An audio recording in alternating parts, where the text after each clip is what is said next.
Hi, I'm Millie Miriam, and I want to talk to you about pantographs. I just started to do pantographs using my Q15 Pro, but I did do a pantograph using my previous machine, which was a Brother PQ1500S. It had 5 inches vertical. So that was the first time I ever did pantos. The way I did pantos is I used my regular computer paper. I printed out, I went to leaday.com. She has free pantographs, a lot of easy ones. And I took into consideration my throat space, my vertical quilting space, which for me was 5 inches. And I chose a 4-inch pantograph of hers and printed out 4 copies. And I taped them so that it was continuous, because a pantograph is a repeating pattern over and over and over that you use for edge-to-edge quilting. It's not, you're not doing any ruler work, you're not doing anything. You're following with your laser a picture, a line drawing. And it repeats. And it goes over and over and over. And you do that line by line, adjusting it so that it doesn't look like a line on the next pass, on the next row. So the way I did this is I chose a pantograph for my machine, which is a Q15. It's, I believe, I want to say an 8-inch or 9-inch pantograph. So I would have plenty of room for those curves. I want my curves because a lot of the problems happen when you have curves. You run into, you get cut off. You can't go that far. So I chose something much smaller than my throat space. So this next video is me setting it up. I already had done a pass, one section, and I was moving to the next section. And the way that works is you need to have your machine in needle down position. So when you end, the needle goes down and it stays there. So it doesn't move, so you don't get off track. And then you can shift over and begin again and continue. That's how I did it. And that's how many people do it, I believe. I've watched a lot of videos. And so the trick is when you choose your starting and stopping points on the pantograph, when your paper is lying either in the front or the back, however you have it positioned. I had mine in the back. The beginning is the same as the ending, because it just gets too confusing otherwise. It wouldn't work. You have to begin where you end. So it's a repeating pattern. Keep in mind, the papers are repeating patterns. So you begin where you end, and you'll see on the video. Be sure and watch the laser.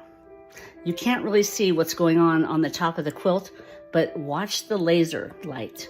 You'll see what's going on. I hope you enjoy this set of videos. Have a great quilting day and enjoy. Bye. I'm doing a pantograph tonight, and I want to show you basically what the considerations I need to do. I printed out the pantograph on regular paper and then taped them together. I think I taped 4 together. So now then I marked where I'm going to start, right, with red tape. That's where I start. And I coordinated it where the needle was. Then I stitched it, and that's where I ended. That far tape is exactly where I ended. So it basically ends where it begins. You can see that on the pantograph. It ended right here, and so I'll start again here. Now, the way I'm going to do that is the needle is down. Let me show you. Okay, the needle is down. Right now, I've finished the first pass. So what I'm going to do, hypothetically speaking, is bring it back down here to where it begins. And it begins and ends in the same place on the pantograph pattern. That's the one consideration you need to have. You always need to begin and end in the same place. It's a repeating pattern. The pantograph is a repeating pattern on the paper. Say that fast 20 times. Okay, we're gonna bring it down.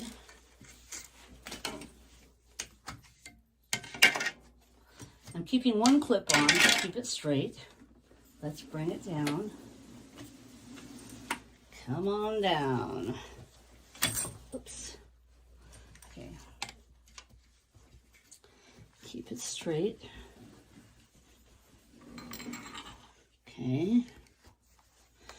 Now, this is guesswork at this point, and we're going to verify with the laser. Once we get it up on the frame, okay, then we use the laser to tell us if we're in the right place. I'll be right back.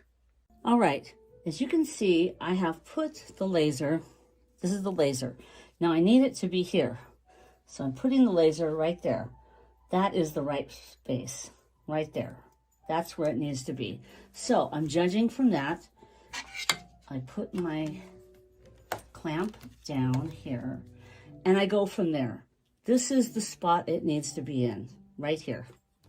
So I adjust my quilt according to that. So let's take these off and there. Now, that is, am I still in the right place? No, there. That is the right place, right there. That's where I need to be. Okay, I'm gonna put a little ahead because when I clamp down, it's gonna come down a little bit. Okay, I'm a little, as you can see, I'm a little farther away, but when I clamp down, it's gonna bring it to right there, probably. So let's see. Okay, now, let's see if it does it. There. Now, where are we? On. Okay, that's perfect almost. That's pretty close. That's pretty darn close to perfect, okay? See? See, we're right there. We're right where we should be. So that's good. We can start now, and we'll do it straight. It should go perfect. All right, so let's make sure our space is set. All right, we're ready to stitch. Everything's up, everything's ready, everything is coordinated. So our needle is down, it's right where we need to start, and we're just gonna continue on the pantograph. Okay? So we're good. So here we go. I'm on regulated precise.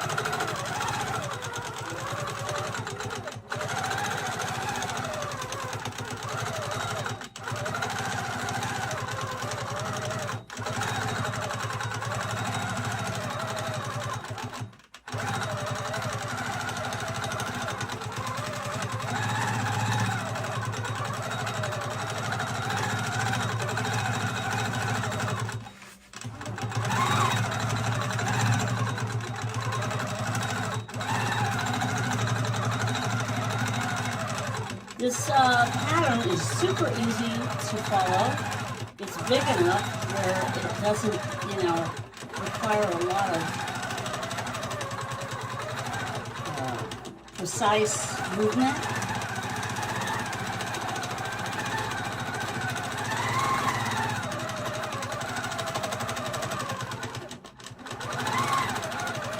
Covers a nice area.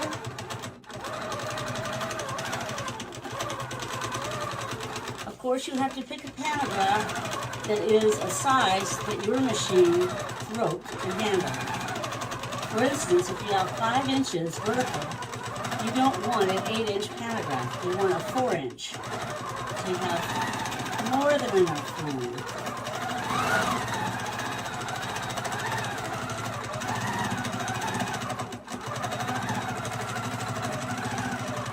And all your curves to come out curvy.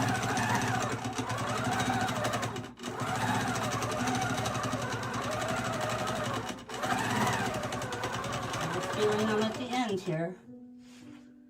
That's the end. All right. We have done another pass, which is beautiful. I think it's lovely. All right.